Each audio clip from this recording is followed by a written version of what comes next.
My name is Arian, and I'm the president of the Southeast India People's Trading Company. The name wasn't my idea. So I'm going to show you the ins and outs of not only running a mega successful business, but also showing you how to get stupidly rich. Spoilers, the tricky slaves. So you're going to use this documentary to show crap businesses how to be good, right? No? My parents founded this company 30 years ago, and it's been mine for all of 4 years now. It's safe to say that everybody here has nothing but the utmost respect and admiration for their legacy. More juice. More. Oh, this is Bull Moose, my bodyguard. Best friend a man could have. Isn't that right, boy? Isn't that right? Woof. Alright, first up, here's now Carl the slave trader. He's going to demonstrate the literal bread and butter of the Southeast Company. We don't eat the slaves. One thing you might not know about being a slave trader is that it is not easy work. Like, I have to feed them, and name them, and it's hard. Really, really hard. I'm like family to these slaves. I'm a slave to these slaves. We find our fine, healthy, attractive, hard-working, and dedicated slaves from places like Mombasa, Mogadishu, and Zolafa, which must be short for Zoawful luck. I mean, Zoawfully good luck, because the slaves, they're family.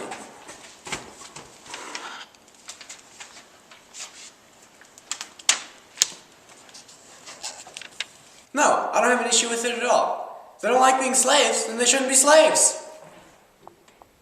I guess we're not allowed to keep slaves if they're Muslim. I guess that's some rule we have to follow since we have a Muslim on board here. And I won't complain. It's their loss, really. Just ask any of them. They love it. Of course not. You got any kids? Because, you know, slaves and all. So they were captured? Okay, good. What do you mean they're Muslims? Can't you just unconvert them? I love the Indian people, and believe me, I'm happy to be one. Not some dirty Mongol or something. Really dodged a bullet there. But if there's one place I like more, it's Africa. The people there, they're just astounding. Because, you know, the slaves are from there. He's a good guy. If they think being a slave is hard, they should try being a slave trader. Like, wow, it's really hard. So the industry is basically run out of East Africa by some Arabs. Guess they have a good taste in life. Who'd have known? So this area has been named the Zanj, because I guess it wasn't beautiful enough. I mean, you're recording people, and what they say and do. Like, if I killed this slave right now, you would have it on record. How is that not immoral? The filming part, not killing the slave. He'd probably deserve it. According to this quarter's charts, China, Arabia, and Eastern Europe are our largest and smartest importers of slaves. Hey, how come it says that the Southeast Indian People's Trading Company is your number one buyer?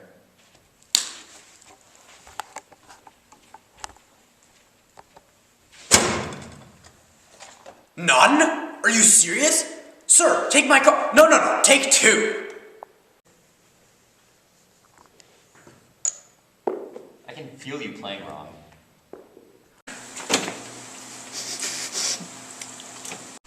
This is Vishnu, the accountant for the Southeast India People's Trading Company. He makes sure our numbers are right and our shipments are correct or something. The whole thing makes my head spin.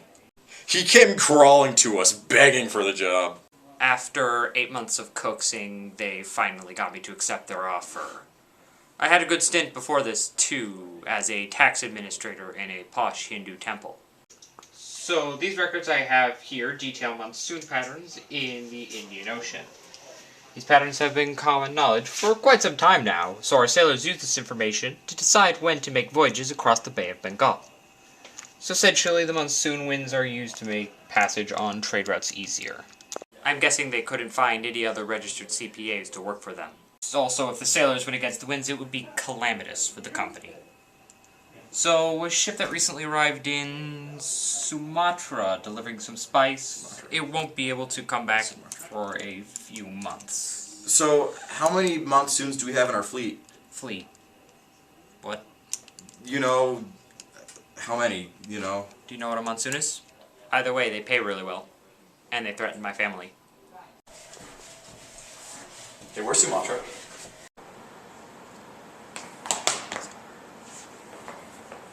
I love working here. Okay, so this one here is Brad, and in case you can't tell by his Western flair, he's our Islam guy. Okay, so I guess I wasn't the first one to spread Islam around southern Asia. There's that Arab conquest of Sind up north, but let's face it, that's child's play. Those Sind guys will eat anything up. Whereas merchants like me, who brought Islam to the cool parts of India. I'm so good at this, I'm like the Pope, or the President of Islam. You mean the Caliph? The hell is a caliph? So, are you yourself a Muslim? What? Are you Islamic? Absolutely. So, how long have you been a Muslim exactly? It's been about 2 weeks now. So even before Islam was a thing, there's these Arab merchants that dominated trade between the Western lands and India. And these guys had little Muslim babies. Muslim, is that right? I love Muslimism. All of it. The people, the traditions, and the foods. What kind of foods? I'm not gonna even dignify that with a response.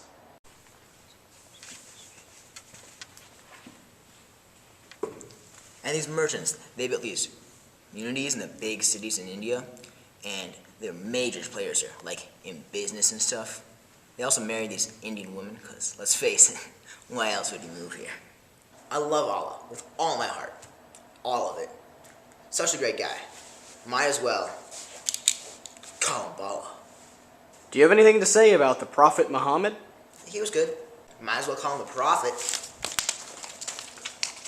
You see, as Islamic traders like to stay at Cambay, the place is tight. At first, people were reluctant to accept Islam. I get that. But eventually, we made it so that a fourth of India is Islamic. I did that. But what about the Sufis? Never speak to me about the Sufis again. The 5 pillars? Of course I observe them. There's Allah, there's Mecca, something about skipping breakfast. Charity? Are you serious? I'd say she's a solid 7. I go as far as saying she's an 8. Yeah, I'm gonna go 7 on this one. No way, man. But she's a Cambay 3. Hey, numbers guy, do you know what embezzlement is? No. So this Indian company, yeah, God. You see, Bull Moose is in charge of everything involving weapons and metals. He's taught me there's more to metals than just coins. You can talk. The metallurgy industry and trade had a great surge in China around the post-classical era, and that's great because who doesn't love weapons? You can tell that Chinese people were onto something when they poured most of their metal into weapons. Great people, those Chinese. I once killed a man with a flower pot. This is largely due to a switch from coal to coke and smithing, and it's about time because who doesn't love weapons? You said that already. That stapler, that lamp, that sword, those socks. I could kill you with a lot of stuff. Stop talking. However, the Chinese quickly became wimps and started putting the metal into bridges. The nomadic people stole their technique of metallurgy and quickly used it to kill the Chinese. He's Bull Moose. Of course he's safe to have around the office. The man wouldn't harm a fly. I call her the lady. She's very delicate. I like to call this era the Golden Age, but it should be called the Iron Age because gold sucks. This era produced flamethrowers, gunpowder bombs, and even trebuchets. More like stuff he's not allowed to have around the office, am I right? You're kidding me! This is just a simple hammer, but it is still useful for inflicting blunt force, specifically in the lines along head trauma. It's great for, say, debt collection. Stop talking! Oh god, they're back. Bull Moose, get the hammer.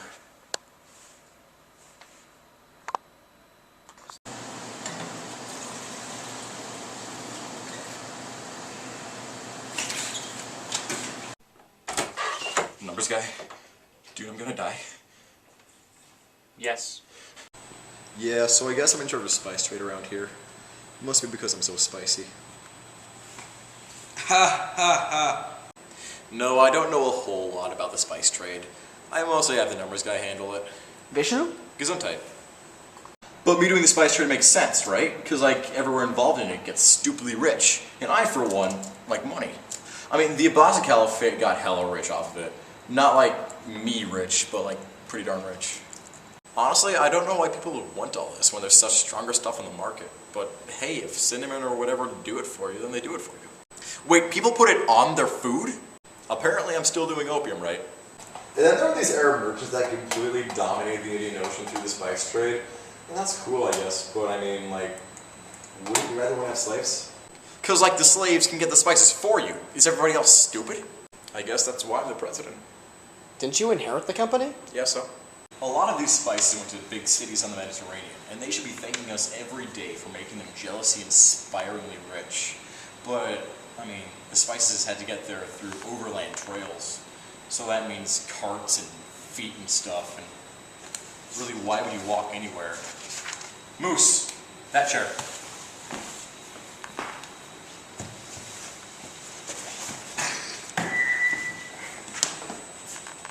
I really don't know what I'm talking about.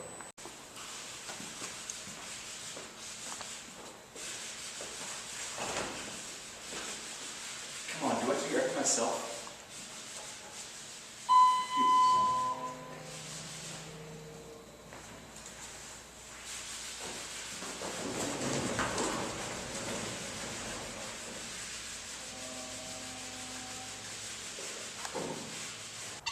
Higher, higher, come on!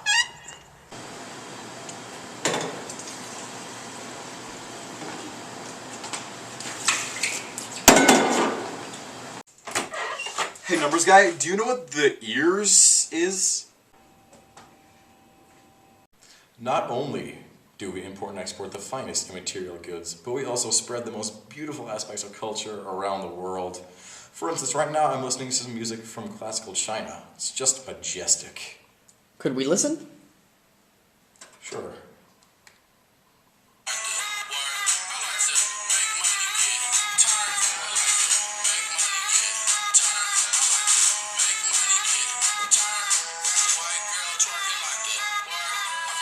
I'm sure you've met Slave, or Slave. It's actually Ali, not that they care though. Yes, they put me in charge of silk production and shipments. They must have found out I got my bachelor's in marketing. What is this? I said Totongo green, not light aqua. Start over. Lately, I'm sure you've heard about companies outsourcing their jobs to places where people work for next to nothing, and that's admirable, but I mean, why would you hire people? Better yet, why would you pay them? Yes, we get most of our silk from China. Most companies do. That's sent to India woven into clothing. I don't get any of that. Because God knows I'm not getting my stuff from those dirty Chinese. Wait, the camera's on? And from here the clothes are shipped to Africa and Arabia. Who are clearly getting subpar clothing. You didn't know where silk comes from? Caterpillars? Are you serious? I'm a Muslim, why am I here? Well, if you didn't want to be a slave, then you shouldn't have been a slave.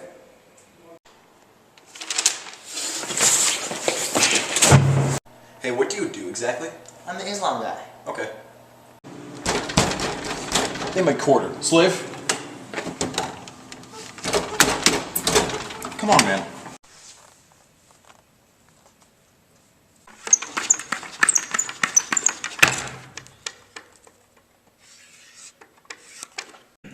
So, here's a journal entry from my mom. This one was actually made for me, which they all should have been, but that's fine, I guess. Son, as your father and I embark across these treacherous waters to Borneo, it has begun to dawn on me what a weighty task you have in inheriting this company. The trade facilitated through our halls does more than any one person could dream of in linking the far corners of the world. It truly is something beautiful, how these wonderful cultures and locales are made so much closer through what boils down to a few boats and trade goods. But the responsibility that entails is so much larger than what it implies. You will bring the best of the world together, and I know you will show restraints in exercising your great power. We know you will excel at your duties of showing people the majesties of the earth and compelling them to understand the plight of their brothers. This is what is at the heart of the Southeast India People's Trading Company. And that was the last thing she wrote before they died of a mysterious hammer accident. I call her Big Bessie. Yeah, Southeast, whatever. We're so good. We're so good. So good. We're so good. They're so good. So good. So why are you all white?